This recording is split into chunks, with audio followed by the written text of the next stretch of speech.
Remember how, earlier this year, when French President Emmanuel Macron went on a 4-nation tour of Africa to mend frayed ties, one of the most stunning remarks he made was that the age of France is over?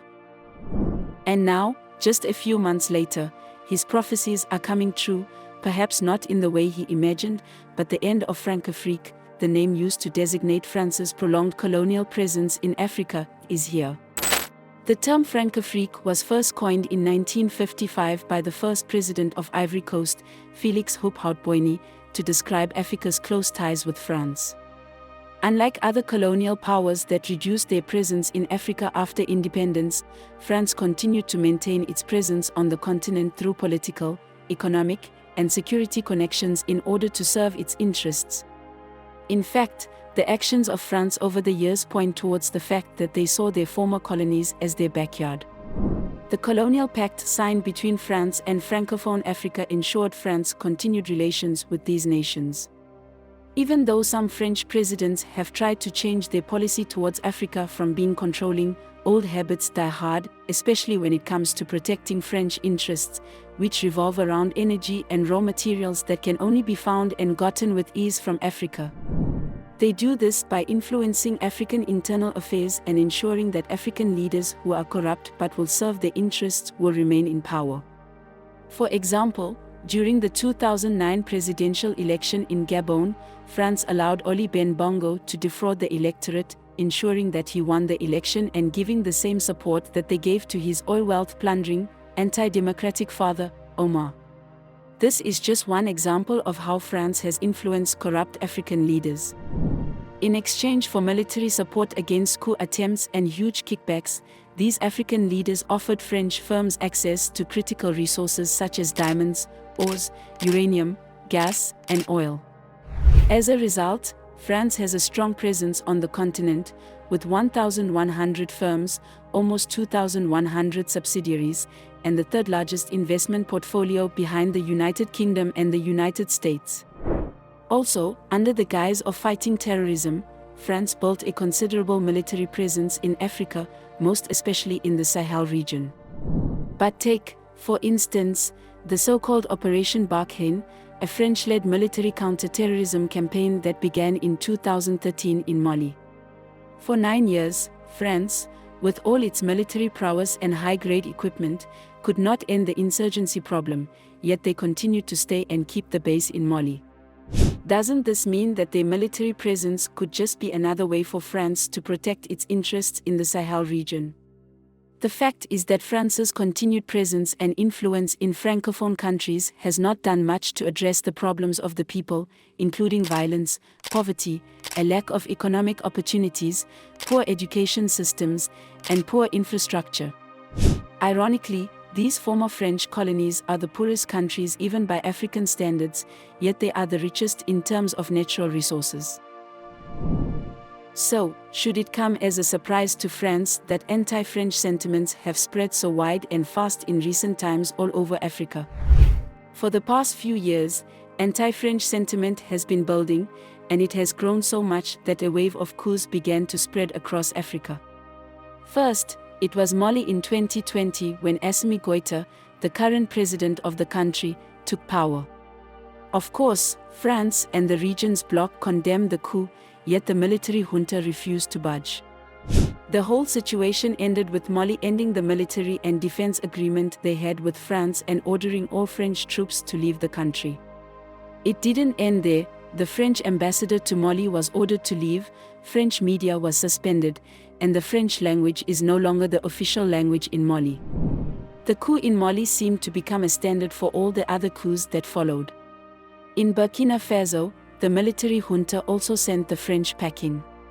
Like Mali, Ibrahim Traoré, president of Burkina Faso, ended the military agreement that allowed French troops to fight terrorists on its territory and declared that the country would defend itself. In Niger, one of the coups that happened this year, 2023, the trend is still the same. The military took over and ousted the former president, Mohamed Bazoum, who was a very known French ally.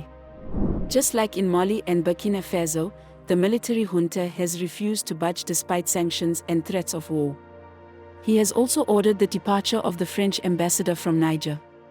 While the world was still watching the situation in Niger, another coup happened in Gabon, yet another former colony of France and a country that has been ruled by a corrupt family dynasty and a close ally of France for the last 55 years.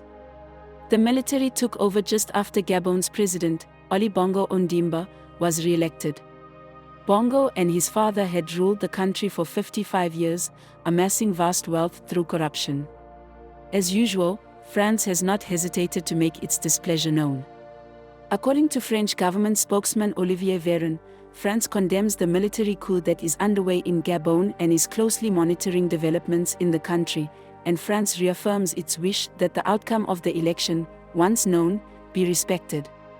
Regardless of what they say, the coup has happened and would probably follow the same pattern as the previous ones. In all these coups that have occurred, the people of each of these nations have shown considerable excitement. In Mali and Burkina Faso, for instance, after the coup occurred, hundreds of demonstrators took to the streets to express their anti-French sentiments. They carried placards with the words "Down with France" written on them. The people of Burkina Faso even went further to destroy the French embassy. All of these events show that Africans are tired of France's continuous meddling in the continent, and that they would no longer accept the previous status of things, whereby France treats the continent as its personal reserve of resources. Interestingly, Africans are not the only ones aware of this fact. Following the movement of coups that have sparked across the continent, a group of senators, joined by 94 MPs from various political parties, addressed an open letter to French President Emmanuel Macron, emphasizing France's diplomatic failures in Africa and urging for a review of the country's policies on the continent. According to them, after the collapse of Operation Barkhane, a wave of anti-French sentiments swept through a lot of West African countries, with their leaders maintaining power by uniting their populations against the former colonial power. They also referred to the Algerian President Abdelmadjid Tebboune, who, according to them, blows hot and cold because sometimes he would speak of peace with France, but other times he regarded France as the devil responsible for all evils. While emphasizing that they are not nostalgic for colonial times and do not dream of a French West Africa or a French Equatorial Africa, the parliamentarians expressed their dissatisfaction with the evolution of French policy in Africa in the military, development cooperation, and culture. The senators then emphasized that it is time to reconsider France's perspective on Africa and its connections with the continent, stressing that they want the country to retain strong and cordial links with Africa in a variety of sectors of common interest. Whether or not President Macron will heed their voice remains to be seen. Nevertheless, Francophone Africa is on a roll that cannot be stopped. These countries have realized that they can stand up and fight against neocolonialism and imperialism. The end of Francafrique is here, and nothing can stop it. Do you think another coup is likely to occur in another Francophone country? Would these military juntas be able to cause a change in their nation?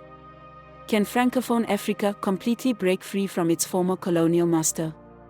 Do leave your comments down below, and do not forget to like, share, and subscribe if you have not already done so.